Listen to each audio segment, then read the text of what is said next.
that we found all the evidence of how the Great Pyramid was built. Completely. No, I really imagine as the premier Egyptologist in the world, you do know the Egyptian creation myth. Would you mind just explaining it to us real quick so that to kind of vindicate yourself and show the world? that is 17 times heavier than that statue that you repeatedly cite.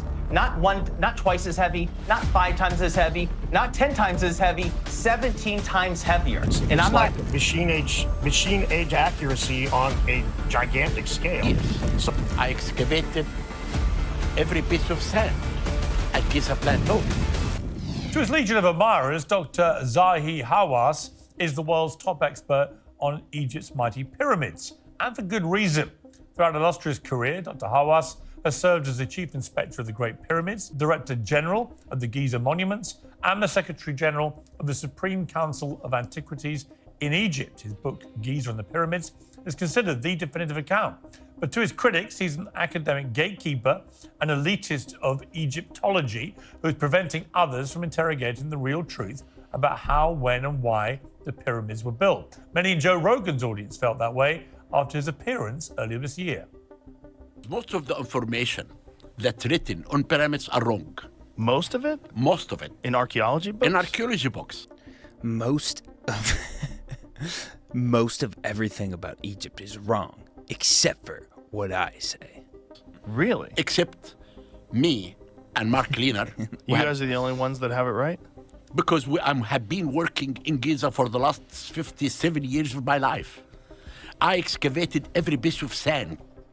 Well, in this special edition of Uncensored, Dr. Zahi Hawass will join me to discuss his incredible work, and we'll be joined by 2 of his most high-profile critics from the alternative archaeology community who say the truth about the pyramids has yet to be revealed. And we'll bring those 2 gentlemen in shortly. But first of all, Dr. Hawass, welcome to Uncensored.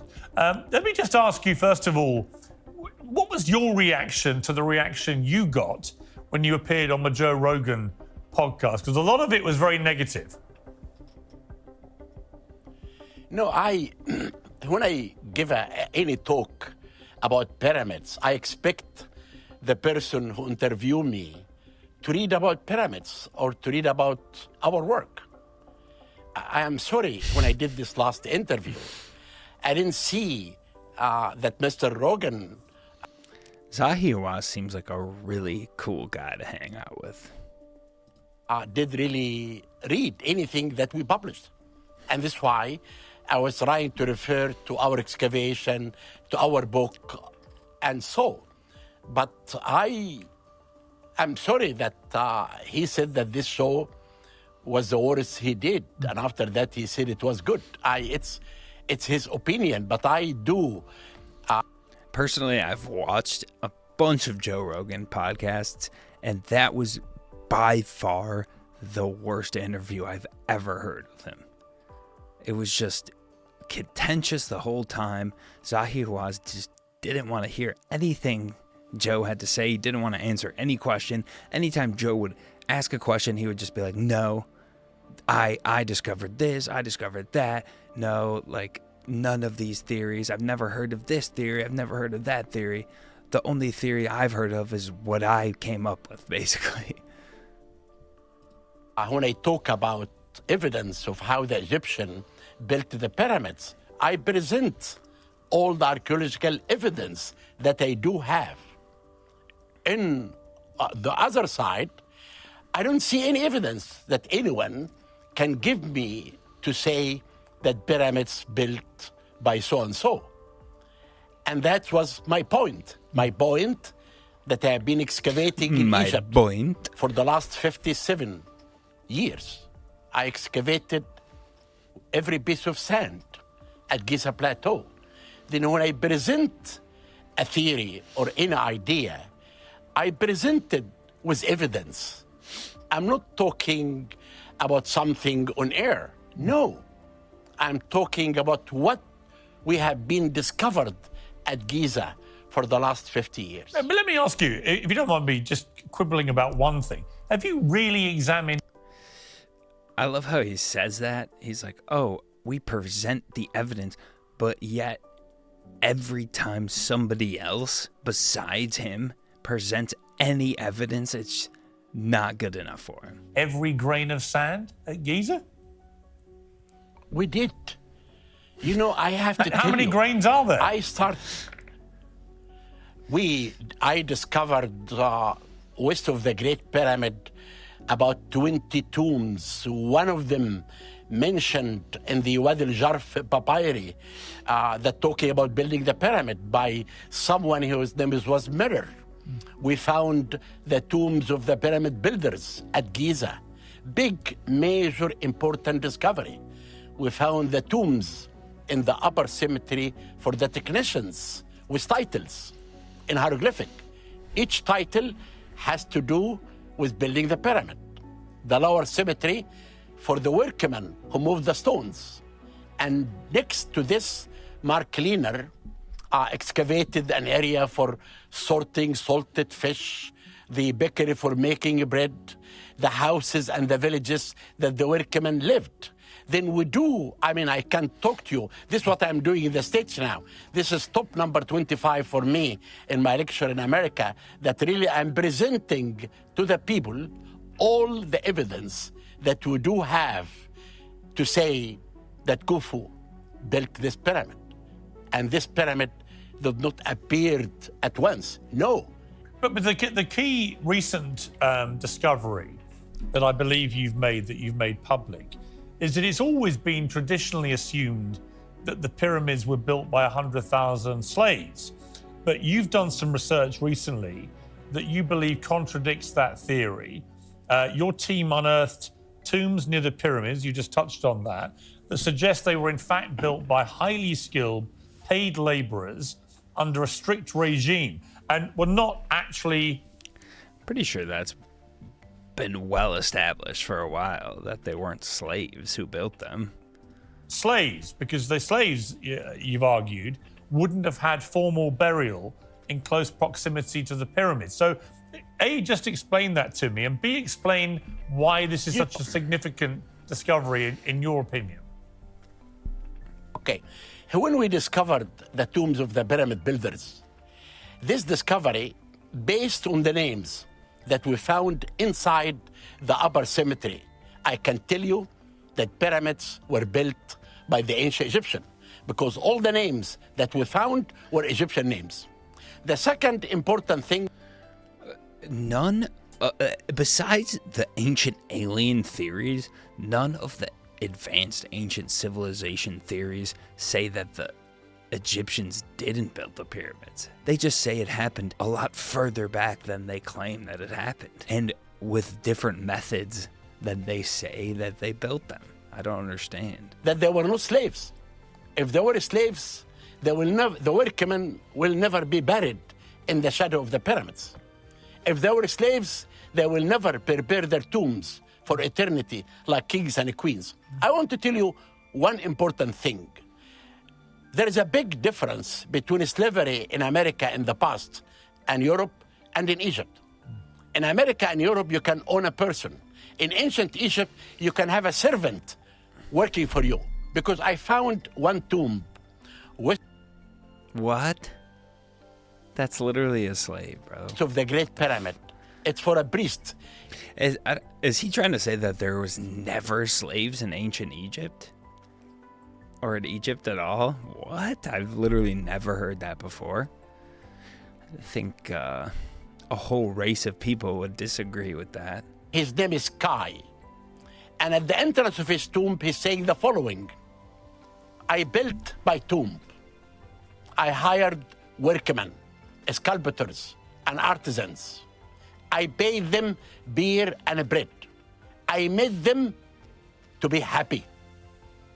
And that's really an evidence to tell you that we have to understand the meaning of slavery in ancient Egypt. There was no slavery in ancient Egypt. But that, I mean, it does seem to me, if you don't mind me saying, Dr. Hawass, that doesn't mean that there wasn't slavery. Far greater expertise than me. You've written a 1,000-page book on Giza alone. So, I'm not going to try and quibble with you about the history of the pyramids or anything. I would simply say, it seems to me more logical, and correct me if I'm wrong here, more logical that yes, I totally can see that a lot of the local artisans and others would be brought in on this incredible project. Nobody is a monolith. This guy, whether or not you've written 1,000 books, something that happened at least 4,500 years ago, nobody can be 100% certain. Nobody. More logical that, yes, I totally can see that a lot of the local artisans and others would be brought in on this incredible project. But is it not really stretching credibility that they would not have also used what we would categorize as slaves in some capacity? Because the work was so onerous, so tough, so hard, and it would take 100,000 or more people. Were there really 100,000 artisans prepared to do that kind of heavy-duty work? Or is it not more likely that it was a mix of the two? The number of the workmen that were involved in construction of the pyramid, based on our excavation, were only 10,000 workmen. And we have to understand that the Egyptian, before they began to build the pyramid, they had to make a big type of administration to cut a canal, to cut the harbor, for bringing stones from Aswan, from Torah, to set the workman area. And after all of those books and all of those papers, he has never come up with a good explanation, to me at least, of how they actually did it, of how they got those stones 500 plus miles and how they lifted them up to the top of the pyramids. He's just never, no explanation I've ever heard from Zahi Hawass is ever satisfied. That's why the 100,000 workmen were said by Herodotus, the father of the history, who came to Egypt in the middle of the 5th century BC. And Herodotus used to hear from guides. Then there is not any evidence of the 100,000. But we do believe, based on our work and our work on the discovery of the tombs of the pyramid builders and the workmen installation, that the workmen were only 10,000 workmen. But I find that, I'm not questioning your research. I'm simply raising a quizzical eye. 10,000 people built those pyramids. 10,000 people. Does anybody actually believe that? Does anybody actually believe that? 10,000 people built those pyramids. For example, the World Cup football recently took place in Qatar. I went out there for it. And they built a number of stadiums over a few years.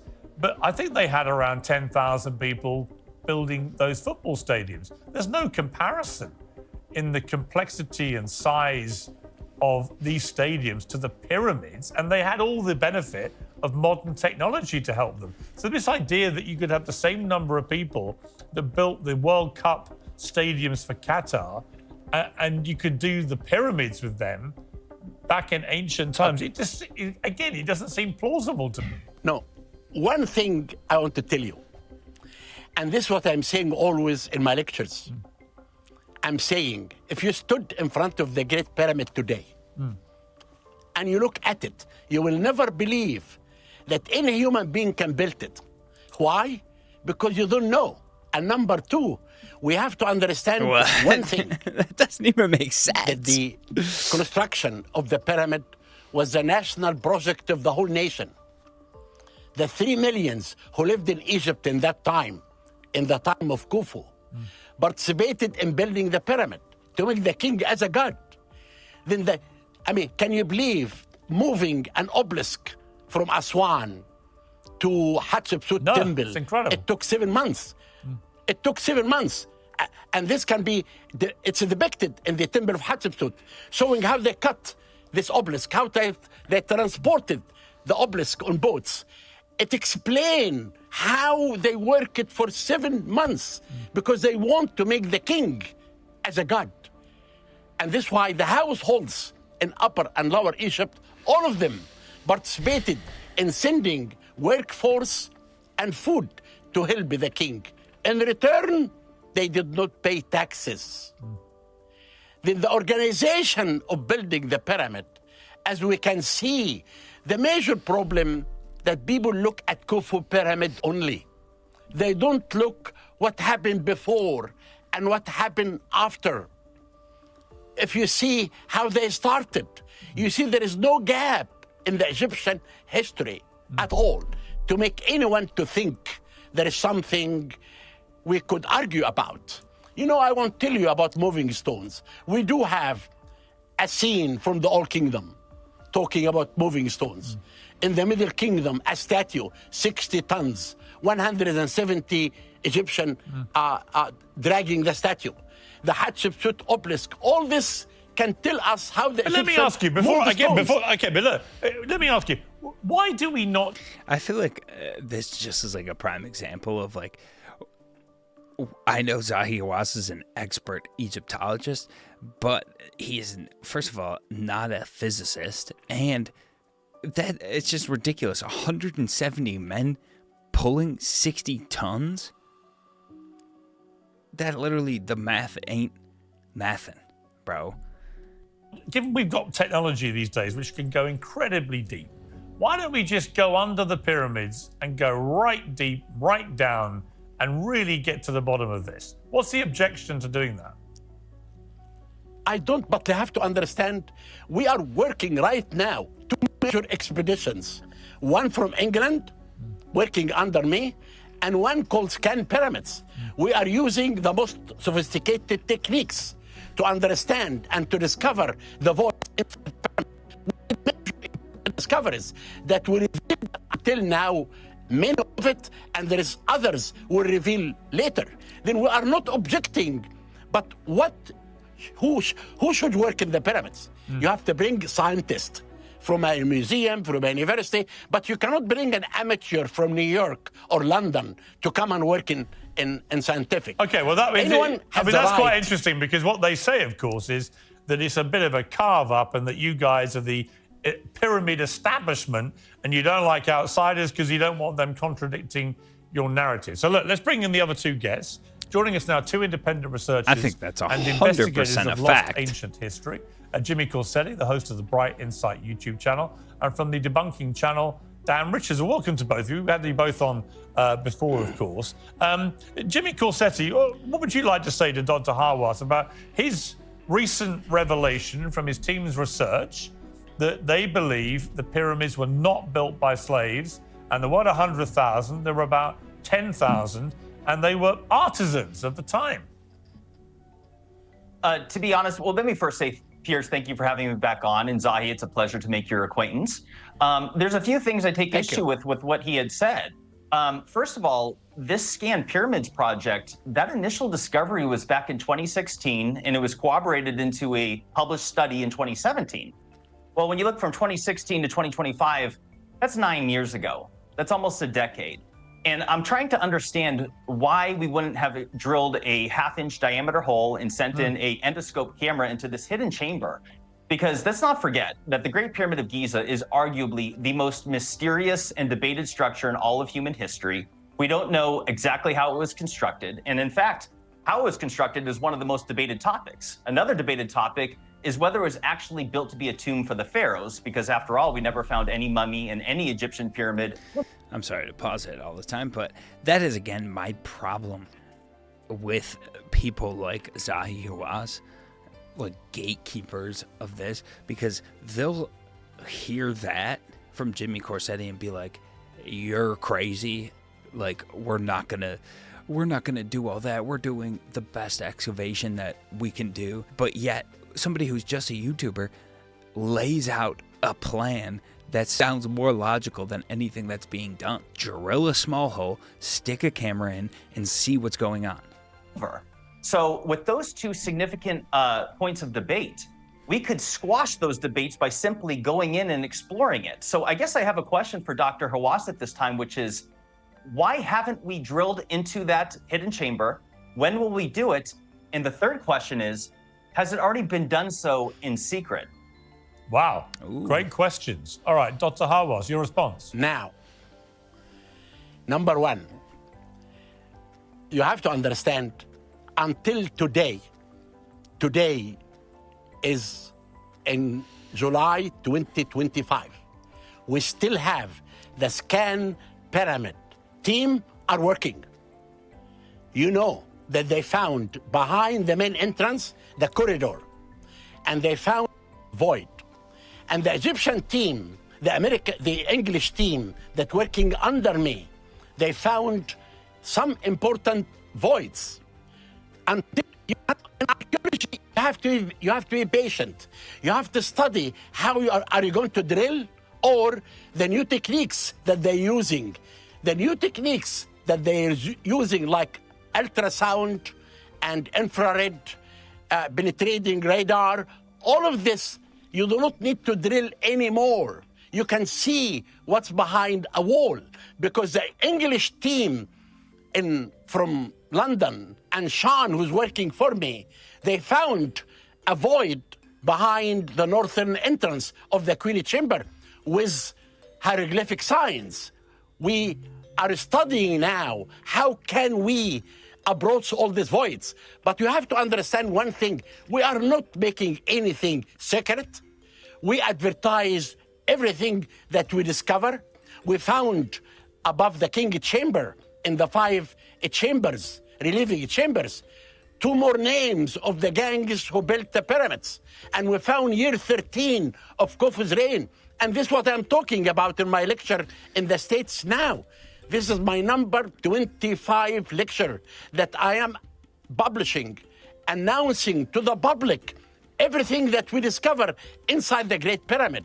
Nothing is secret. Okay, let's ask you just on a personal level about one thing that's constantly put out there as to whether you believe this is true, that the Great Pyramid of Giza is claimed to have a correlation with the Earth's circumference and polar radius, based on the idea that multiplying the pyramid's perimeter by 43,200 equals the Earth's equatorial circumference, and multiplying its height by 43,200 equals the Earth's polar radius. So that this number, 43,200, is also related to the precession of the Earth's axis. Is that all true? You know, I am not objecting any theory, but you have to understand, every day I hear a theory about a pyramid. Sometimes but that one is, that is an amazing theory. Months, if that theory is true, it is mind-blowing. Do you think it's true? No one send it to me, I will study it, and I will... Have you not heard it? It's the same number on the Sumerian Kings list. 43,200 has been seen in ancient history inexplicably, and the Sumerians are the earliest documented human civilization we have, and that number ties in with them. Real quick, I'm sorry, but Zahi, you didn't answer my prior question. Have you guys gone in and explored that hidden chamber? And if not, when will you be doing so? Because to be honest, we could do it by the end of the weekend. It's not difficult to drill a half-inch diameter hole and send in an endoscope here. So have we been in there? And if not, when are we going, brother? I need to know. This will answer all of our questions. If you want to squash debate involving, the conspiracy theorists and everything, all we got to do is go in and look. We know where it's at. We could drill a hole. This is doable. Yeah, I agree. Why can't you just go in? I agree as well. I answered your question. Obvious. And I said... You're saying we have not gone in and explored that chamber. Is that correct? Can you please let me to answer you? Yes. I already answered you, and I said, all these voids that we found, the Scan Pyramid team and the English team, right now, we are discussing and studying how we are going to get in. You cannot just go in directly like this. You have to make a study. You have to research it. You have to decide as a scientist, when can you do it? And when we can do it, it's been 9 years. We do that, we can... Yeah, 9 years, come on. brother. I mean, look, we sent No, rockets. that's years. We sent No, rockets you to are the... wrong. Hang on, You are Dr. wrong. Dr. I'm Hawass, sorry. we have sent rockets to the moon since the 60s. I mean, the idea we can get to the moon in space rockets, but we can't get inside a chamber of a tomb in a pyramid. I mean, come on. Do you want me to answer now or still any talk? I told you what we found inside the Great Pyramid. And I told you, this year, 2025, is the year that we are studying how can we enter inside these voids. And he said 9 years. Yes, it can take more than 9 years. This is the pyramid of Egypt. This is something valuable. This is one of the 7 wonders of the world. Yep. You just can go and boom and a drill like this. You have to be sure that this drill is important to discover something. Okay. That is not 9 years. Let We me have been working since 9 years I hear until you. today. I hear you. Let me bring in. I think any giant room you discover under the pyramids is worth drilling a tiny hole to see what's happening, right? Because what is the point of excavating the pyramids if you're not going to discover all that's there, right? Or like actually find out what the purpose of these pyramids were. Dan Richards. Dan, what would you like to say to Dr. Hawass? Because there's been a kind of raging conflict between what people see as the establishment Egyptologists who have kind of access and control, and then all you guys who would probably love to get that kind of access and control but don't have it. What do you view about what he's been saying? Well, first of all, thank you for having me, Pierce. It's good to meet you, Zahi. I have a quick.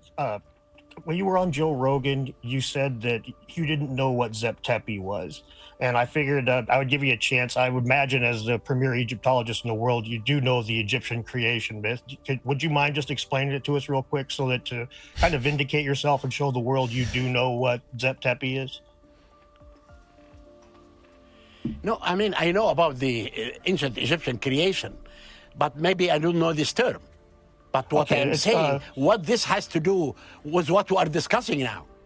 Oh, it's very important because, I mean, it's the ancient Egyptian creation myth involves the primeval mound, right? And this is a symbolic bend. Exactly. This is something you're going to see all over the ancient world. So that term Zep Exactly. Tepi is you see it in Egyptian without the vowels, but it's the Egyptian creation myth. So it's kind of important.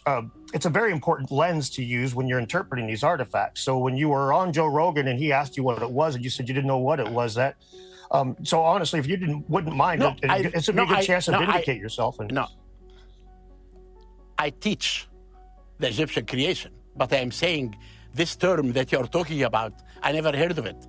Maybe it is not in, I never heard it in the world of Egyptology. Maybe it's between the others, but I can tell you about creation, how the Egyptians created this world. But I don't understand why this has to do with the pyramid now that we're discussing. Let me ask Dan, let me ask you just on the wider point of the recent discovery by Dr. Hawass, or the claim from the research, that there were no slaves involved in the building of the pyramids.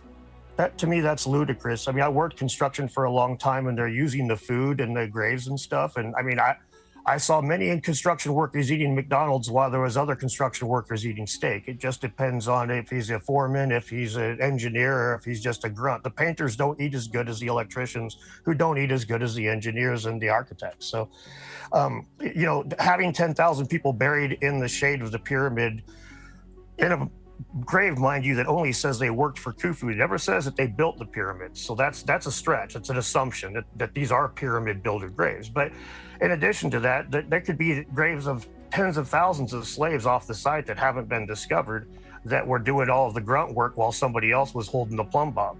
So to me, it's ludicrous to say there were no slaves involved. But to be clear, and to be fair to Dr. Hawass, you don't know for a fact that it's not true, do you? What are you saying? Of course not. That's ancient history, right? We can all speculate, we can all spitball, but the only things we really know are carbon dating and written records, kind of, sort of. But I mean, we fudge written records all the time, even today. So, all right, Jimmy, you raised your hand.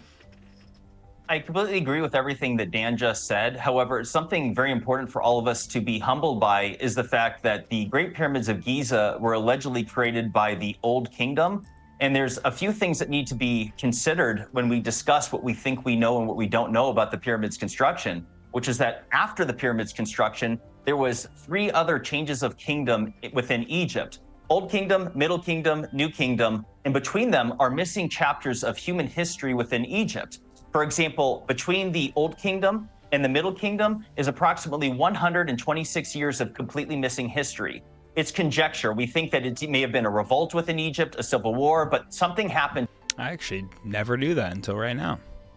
To completely overthrow the 4th dynasty going into the 5th dynasty. And then between the Middle Kingdom and the New Kingdom is approximately 186 years of missing history. So the point that I'm making is that within each of those 2 chapters of missing history, that's longer than any human lifespan.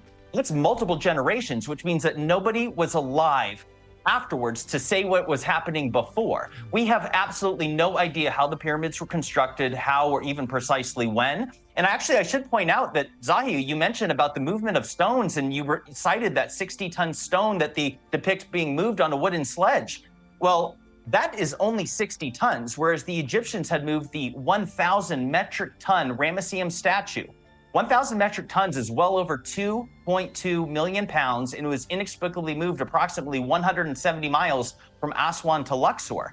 That is 17 times heavier than that statue that you repeatedly cite. Not twice as heavy, not 5 times as heavy, not 10 times as heavy, 17 times heavier. And are we to pretend that wooden sleds are infinitely scalable? The reality is that there is a mystery here. We don't know how they constructed the pyramids. We don't know how they lifted and stacked 80-ton stones 300 feet above the ground. And again, I just would like your clarification. Are you saying that there has been no exploration into any of those hidden voids yet above the Grand Gallery? Can you tell me in good faith that you're certain that nobody within the Egypt Ministry of Antiquities has explored that yet? Okay, well, a lot to unpack there. So first of all... Yes or no, Zahi? Sorry, Piers. Dr. Hawass, answer that last question definitively. Damn.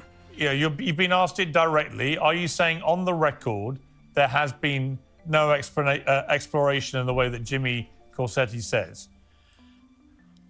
Jimmy, I want you to understand, this conspiracy theory that you do have is wrong completely. We do not hide anything.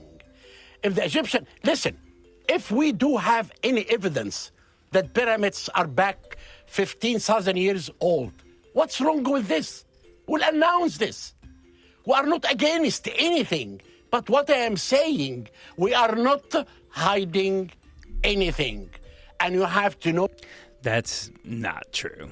He would never, ever admit, because then that just proves that whatever Pierce was saying earlier, his like 25 lectures and whatever, how many books he has written are completely wrong. And his entire career is completely wrong. And he, like, I think you could tell from just this interview, is that he would never allow himself to be wrong like that.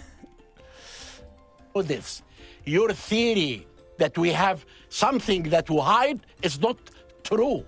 Always, Yes, any discovery and any excavation. you're- We are Okay, not hiding anything. I want you to But know what this. about the second? And Okay, number but what two, about? Yes. Well, yes, what about? no? Hang on. What about the second point that Jimmy made, which is surrounding the Ramesseum, which was 1,000 tons? How did that get the? What Yes, about? no? Hang on. What about the second point that Jimmy made, which is surrounding the Ramesseum, which was 1,000 tons? How did that get moved? You know, I want to tell you one thing. I can give you 3 evidence of moving stones. We have the Wadi al-Jarf papyri. Do you know anything about this papyri? The I do not. papyri is Talking about- talking I'm sure they about do, I an don't. overseer of a workman who went to Tortora to cut the white fine limestone for the casing of the pyramid. And he talked about Right, his small boss. stones. His name is Those Didi. stones are like that we 4 to found 6 his tons tomb. at the most. You have in the Middle Kingdom. Right. And by the way, when it comes to that So, papyrus you keep moving talking and about, open- it says please absolutely. let The me- word I pyramid gave is you- not mentioned one I single gave you time. the time to answer. You did not. I gave you the time to talk. Give me the time to answer you, please. You never said yes or I'm no, though, to saying- that prior question about exploring can't that hear pyramid. you. You didn't say yes or no. You said there's no secrets, but yes or no, have you been in there? I told you we are not. We are talking now. We are searching now. We are discussing now. How can we enter this void? Then I know that that's have true. the voids. But have He still never answered why it took 9 years. He just says, oh, this stuff takes time. But why specifically now, this year in 2025, are you deciding to go through it now? What's changed? Why? Why has it taken 9 years? Still never answered any of those questions. You done it yet? No, I told you this year it will happen. It will happen this year before the end of 2025 and the beginning of the year. We are going to show all the voids inside the pyramid. All right, Dr. Hawass, let me ask in you. a TV. Dr. Hawass, let me ask you. What is the one thing you are desperate to discover about the pyramids which you've never been able to answer yourself? Number one, I want to tell Jimmy that we found all the evidence of how the Great Pyramid was built. Completely. No, we don't because you really have Nothing. He doesn't want to discover anything new because he's already discovered everything. He's discovered every single thing there is to discover. explain how they lifted and stacked 80-ton stones 300 feet above the ground, and prior to that, they were 500 miles from Aswan. We have it shown. We have it shown in scenes, in tombs, in the Middle Kingdom and the New Kingdom and the Old Kingdom. You have to go and read. You have to go and read about this. But number two, which tomb? I already know that that's not true. But I know that that's not true. So for the audience, why don't you cite which tomb so we can Google it upon ourselves? The tomb of Jehoshaphat at Deir el-Barsha. It shows 172 men are moving a 60 tons statue. He already said that. 17 times less weight than the Ramesseum statue. How do you move 1,000-ton stone, like you said? How do you do that? Do you know? I want to show you. No, we don't know. Today, that's why we're asking. Our workmen today, who are the descendants of the workmen in the past, they move in front of me more than 60,000 tons. This is a national project. This Egyptian who lived in the time of Ramses II. This is in the Old Kingdom, and there's absolutely no documentation of any kind describing how the pyramids were constructed. Again, there's missing history that happened right after. You are wrong. You are wrong. Out of the 100,000 hieroglyphs in Egypt, there's not one single one that depicts or otherwise describes in any capacity the construction of the pyramids. And again, that diary that you keep citing actually doesn't include the word pyramid whatsoever. Okay. Just like Dan Richards had just said, it's an assumption. You know, Zahi, if you would like to invite me out to show me, you know, the exploration of this hidden void, I think it'd be very good for the influence of the various influencers within this community on the internet that are concerned that things have not been shared on the up and up. I'd actually like to come. I like you. I know it sounds like Zahi looks so mad. He literally looks so mad right now. Look at that. I'm as the impartial guide on that trip, actually. Dan, I would report on it, honestly, Zahi. Let me bring Dan back in. Dan, out of interest, the same question to you, Dan. Hang on one second, Dr. Hawass. Dan Richards, what is the thing you would most like to just know for sure about the pyramid? Honestly, as a guy who's worked construction a lot, there's one of the questions that are unanswered about the construction of the pyramids. You can say that you know how they lifted the stones all you want, but the squaring of that edifice to itself, the Great Pyramid has about a 2-inch deviation on a 756-foot run. That's less than 1,000%. You can't do that with ropes because they're going to sag. You can't do it with putting sticks back to back because you're going to get errors. Nowadays, we use transits and lasers. 500 years ago, they built the observatory at Greenwich, and it's not remotely as accurate to itself as the Great Pyramid. So honestly, I would just like to know how the hell they got it so perfectly accurate in its own footprint. How do they square something on that size? It's like machine age accuracy on a gigantic scale. So do you have any idea how they squared the edifice? Because they clearly had lasers and machinery. Clearly. I think that's pretty obvious by now. Dr. Hawass? Did you go to Dahshur to see the pyramids of Khufu's father? No, I have not been to Egypt, but I'm aware of the pyramids at Dahshur. Okay, then don't. If you haven't been in Egypt, how can you base? He's never even been. Oh, he's never even been there, guys. How could he know anything about Egypt if he's never even been? What you see, because you have to know one thing. When the Egyptian began to think about building And Zahi Hawass literally said probably 15 minutes ago that if you stand in front of the pyramids, you won't believe that humans were able to build them. So literally he said, if you see them, you won't even believe it. Khufu pyramid, you have to know they choose Giza Plateau because Giza Plateau is a part of the Muqattam formation. Level 1 and 2 are very bad stones, but level 3 has the best quality of the stones. The old stones for building the pyramid came 1,000 feet away from the base of Khufu pyramid, and we located the location of the quarry. But before they moved the stones, they had to cut in the solid rock until they made the base of the pyramid 8 meters of solid rock, no stones.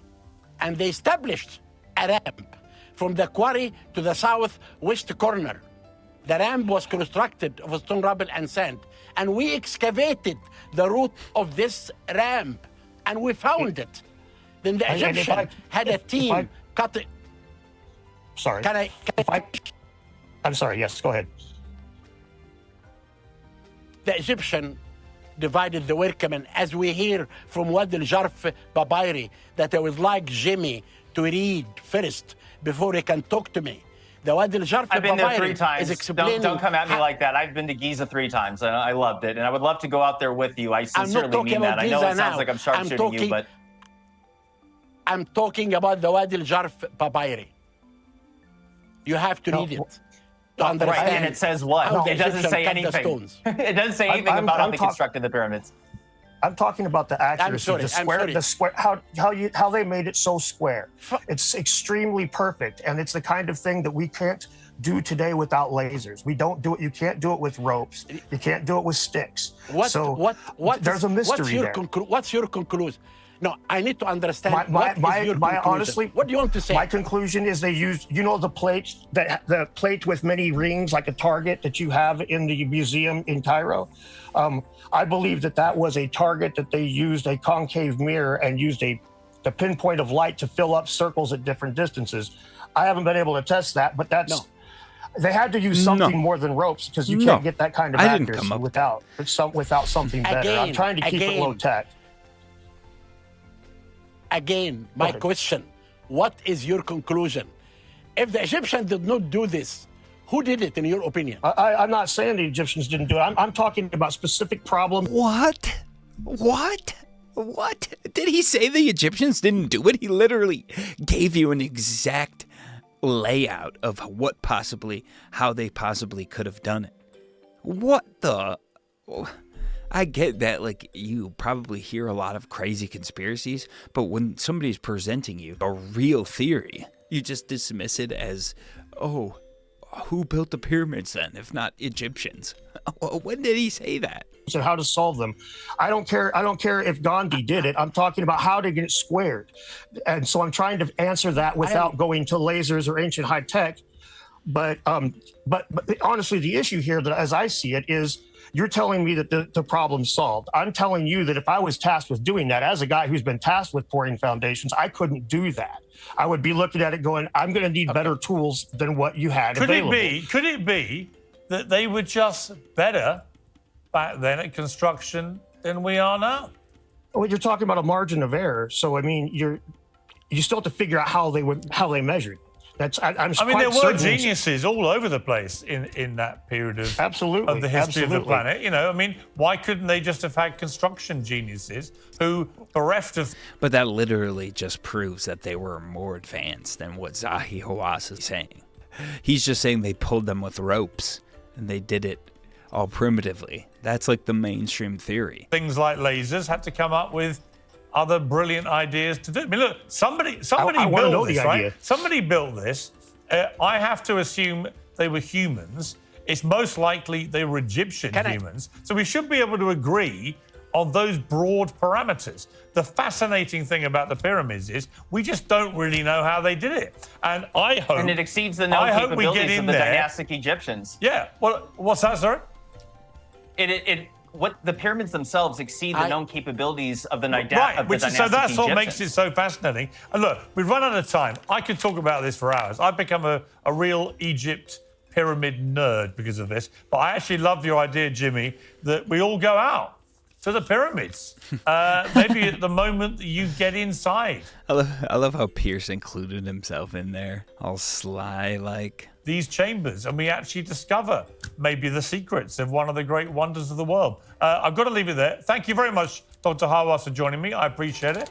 That was an interesting debate. I think the problem with people like Zahi Hawass is gatekeeping, being the only one who could be right about a subject, letting your ego stand in the way of like new discoveries. Because why wouldn't you want to discover something new, even if it proves what you previously had written in the past wrong? Who cares? But I really want to know what you guys think. Who won that debate, and like what side of the argument do you lean towards more?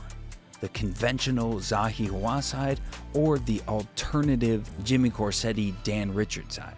Let me know in the comments down below. Drop a like on the video if you like this video. Subscribe to the channel for more content like this. I'm going to be doing more debate reactions and more reactions in general. So if you like that, let me know also in the comments down below what you want to see from the channel. Thanks again, guys, for watching, and we'll see you in the next one. Peace!